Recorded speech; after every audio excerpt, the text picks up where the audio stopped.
Thadzai Mahir, one of Zimbabwe's most vocal opposition politicians and prominent figures, had a narrow escape from a hefty prison sentence after being accused of communicating falsehoods in 2021, sparking fears of a state clampdown on freedom of expression.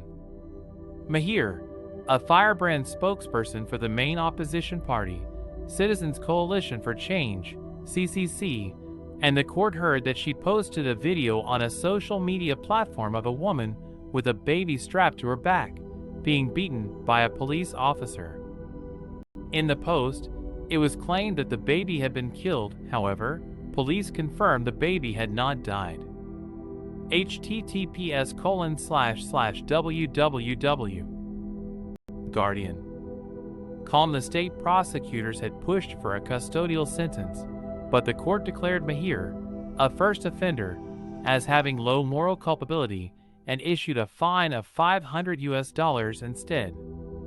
This ruling comes as Zimbabwe prepares to host a presidential election this summer, a matchup between the ruling ZANU-PF and the CCC, headed by Nelson Chamisa.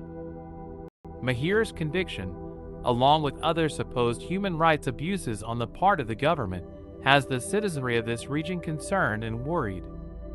Thadzai Mahir and her supporters were still determined to fight on. Speaking to both the High Court and the press outside the Harare Magistrates Court, Mahir said citizens had a right to freedom of expression. Hopewell Chinono, a prominent journalist and activist, pushed back against the ruling, highlighting the irony in the conviction in light of his own successful case, calling it tragic.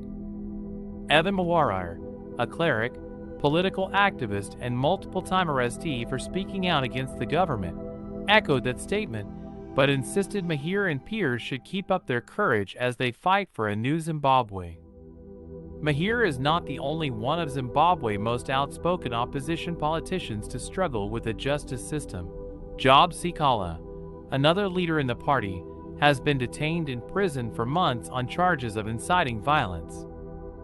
Tsitsi Dangaremka, a Booker Prize-nominated writer, has also been convicted for the promoting public violence stemming from a peaceful anti-government demonstration.